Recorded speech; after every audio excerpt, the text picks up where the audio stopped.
बिस्मिल्लाहिर्रहमानिर्रहीम। अस्सलाम वालेकुम। के इनोवेशन सेंटर से मैं ख्वाजा कासिम, MCB मुस्लिम कमर्शियल बैंक। आज मैं इसके बारे में बात करने वाला हूँ। इसकी शेयर प्राइस हिस्ट्री के बारे में मैं बताऊंगा कि इसकी माजी में इसकी शेयर प्राइस की हिस्ट्री क्या रही है।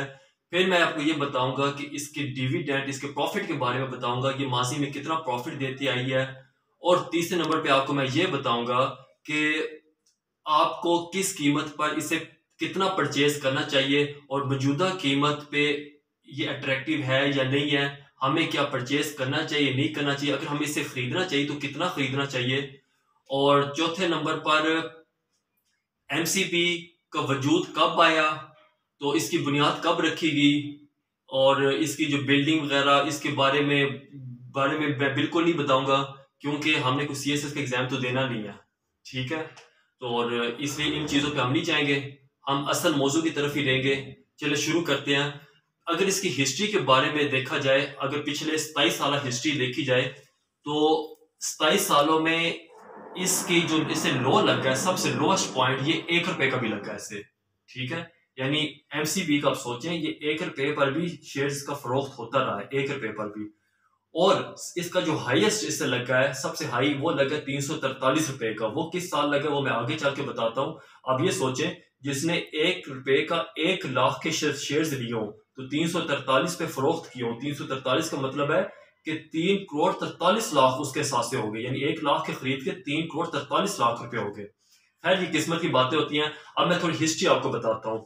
2005 1995 से लेकर 2005 तक, यानी इन 10 सालों में इसकी कीमत सिर्फ ₹20 तक ही रही है, यानी ₹20 के अंदर ही ये घूमती रही है इसकी शेयर प्राइस। फिर क्या हुआ, 2005 के बाद इसे अरूज मिला है, इसे किक मिली है।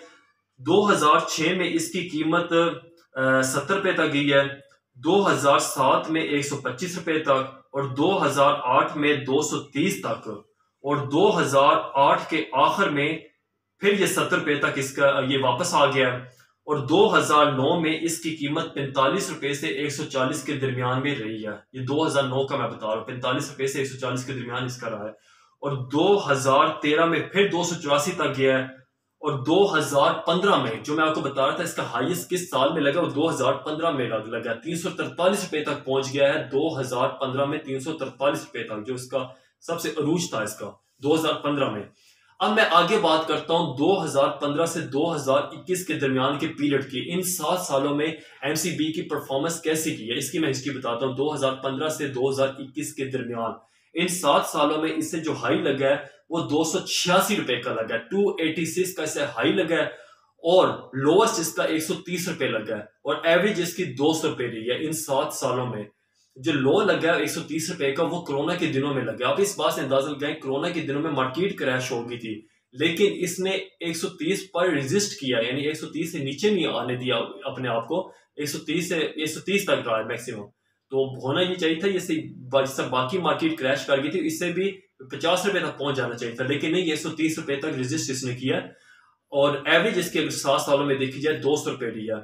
इस वक्त इसकी मौजूदा कीमत ₹161 है, जब मैं वीडियो बना रहा हूँ ₹161 है, यानी एवरेज से इस टाइम ये कीमत नीचे ट्रेड कर रहा है। और अब मैं बात कर लेता हूँ डिविडेंड की, कि आया कि ये कंपनी मुनाफा देती है नहीं देती। वैसे ये बैंकिंग सेक्टर्स पर मैं वीडियो नहीं बनाता, ये मेरी पहली वीडियो है जो मैं किसी बैंकिंग सेक्टर पर बना रहा हूँ। और कोई अच्छी कंपनी हो, वो कोई बैंकिंग सेक्टर हो, पेट्रोलियम कंपनी हो, कोई भी हो, केमिकल फैक्ट्री हो, उस पर मुझे जरूर वीडियो बनानी भी चाहिए, आप जिसमें आपका भी फायदा हो, इसलिए मैं वीडियो बना रहा हूँ। ये मेरी पहली वीडियो है बैंकिंग सेक्टर पर और मुस्लिम कमर्शियल बैंक पर, जिसपे मैं वीडियो बना रहा हूँ। वरना आप किसी ने कमेंट में लिखा था कि सर आपको सिर्फ पेट्रोलियम की सेक्टर पसंद है, आप सिर्फ उस पर वीडियो बनाते रहते हैं, आप बैंकिंग सेक्टर पर भी बनाएं। तो ये मैं बना रहा हूँ बैंकिंग सेक्टर पर। तो और वैसे भी जिस मुझे बैंकिंग सेक्टर इतना पसंद नहीं है, लेकिन ये मुझे जो चीज़ पसंद है उसके बारे में आपसे जरूर शेयर कर रहा हूँ। अब डिविडेंड की अगर बात की जाए, 2021 में इसने 3 बार डिविडेंड दिया है। अब तो दे चुकी है 3 बार, यानी ₹5, ₹4.5, ₹15, यानी टोटल ₹25 का डिविडेंड ये दे चुकी है इस साल। और 2020 में भी ₹10 से 2 बार डिविडेंड दिया, 2020 में ₹10 से ऊपर। और 2019 में 4 बार डिविडेंड दिया, यानी ₹4, यानी क्वार्टरली भी ये डिविडेंड देती रही है। यानी ₹16, अगर देखा जाए ₹16 इसने डिविडेंड दिया पर शेयर 2019 में। अगर इसके वैसे देखा जाए कि एवरेज डिविडेंड देखा जाए, इन कुछ एवरेज अगर देखा जाए डिविडेंड कितना देती है, ये 20 रुपए डिविडेंड देती है। ठीक है, आप जेन बना लें कि ये 20 रुपए हर साल डिविडेंड देती है। एवरेज मैं बता रहा हूँ, 20 रुपए कुछ कम कुछ ज्यादा, इस तरह ये इसका चलता है। अगर आप फर्ज की मौजूदा कीमत मैं आपको बताऊं ना कि अगर इस टाइम 160 रुपए की कीमत है, आप 1 लाख के शेयर्स खरीद भी लेते हैं, ठीक है ना, 1 लाख के शेयर्स आएंगे 625 शेयर्स आप खरीद सकते हैं 1 लाख के ना, यानी मौजूदा कीमत पे 160 के हिसाब से। तो और 625 को आप जरूरत दें 20 पे, तो ये आता है, यानी 20 क्यों, 20 मैंने आपको कहा इसका मुनाफा डिविडेंड आपको मैंने बताया उसको, यानी 625 शेयर्स है उससे 20 से जरूरत है, तो ये मुनाफा आता है 12,500, यानी 12,500 आपको साल का मुनाफा है।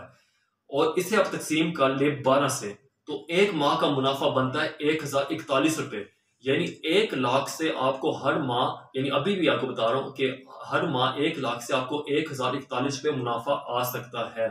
तो ये जो खालिस हलाल मुनाफा है, ठीक है, बैंकों में रखवाने से आपको इतना मुनाफा नहीं मिलने, ये आपको खालिस हलाल मुनाफे के बता रहा हूँ कि 1 लाख से 1,041 रुपये आता है। और अब मैं थोड़ा सा ना और पीछे जाता हूँ डिविडेंड के बारे में, वो किस वजह से कि उसमें क्योंकि पिछले और पीछे चले जाएं तो उससे कंपनी ने बोनस शेयर्स भी दिए हैं। आपके स्क्रीन पे ये ग्राफ भी शो हो रहा होगा कि कंपनी ने 2010 से 2013 तक 10% बोनस शेयर्स भी दिए हैं, डिविडेंड भी 13% दिए, साथ साथ बोनस शेयर्स भी दिए हैं। अगर फर्ज किया, मैं आपको एक मिसाल देता हूं, मैंने आपको कहा था कि 2009 में इसकी शेयर्स की कीमत 45 रुपए से लेकर 140 रुपए के दरमियान रही है। चलो मैं एवरेज ले लेता हूँ 100 रुपया।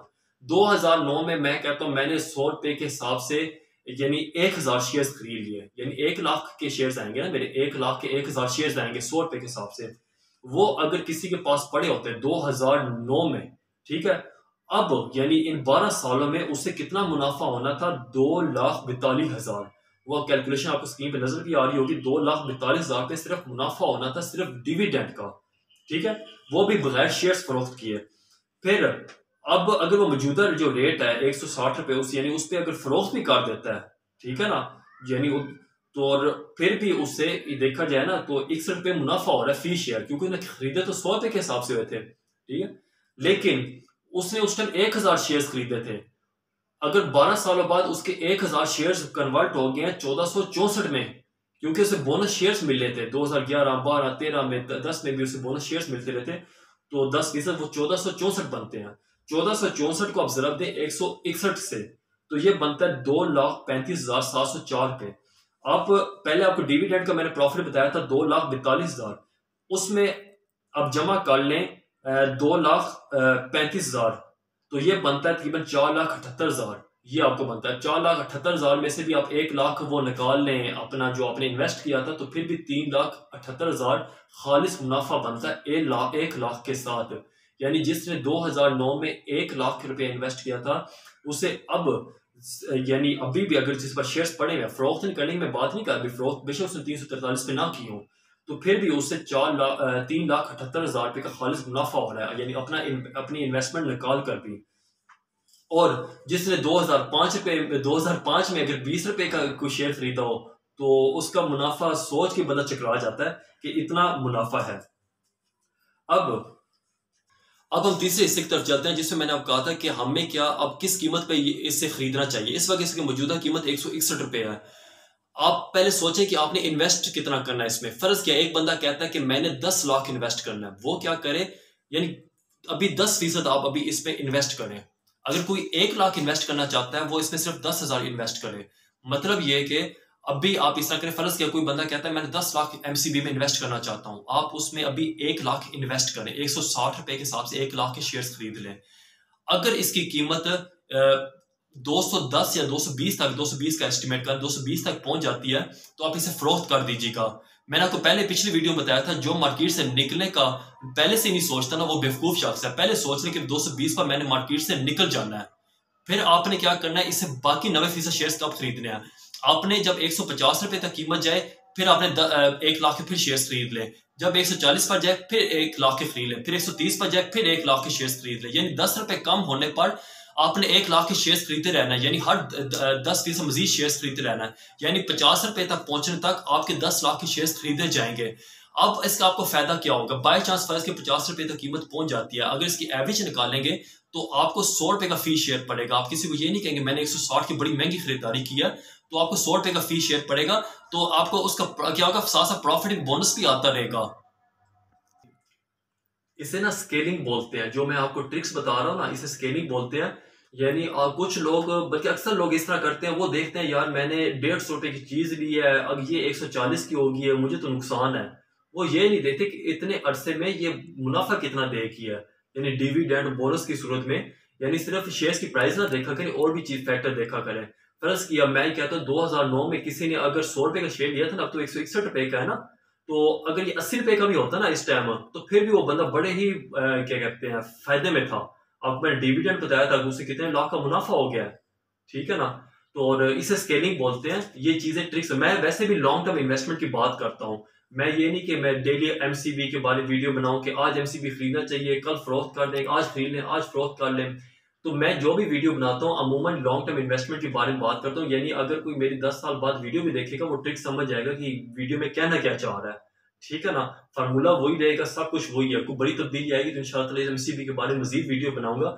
अगर अगर आप इसके अलावा कोई, यानी पाकिस्तान पेट्रोलियम लिमिटेड, अटक पेट्रोलियम लिमिटेड और एसएसजीसी के बारे में अगर जानना चाहते हैं, तो डिस्क्रिप्शन में मैं लिंक दे रहा हूँ, तो उससे आप देख लीजिएगा। तो और इसके अलावा अगर आप ये जानना चाहते हैं कि ना कि स्टॉक एक्सचेंज में इन्वेस्ट किस तरह करना चाहिए, तो पाकिस्तान स्टॉक एक्सचेंज में इन्वेस्टमेंट करना क्या सूदमंद है या नहीं है, तो उसका भी लिंक मैं डिस्क्रिप्शन में दे रहा हूँ, वो भी आप मेरे यूट्यूब चैनल पे आप देख सकते हैं। तो इसके अलावा ख्वाजा कासिम को दें इजाजत। पाकिस्तान जिंदाबाद।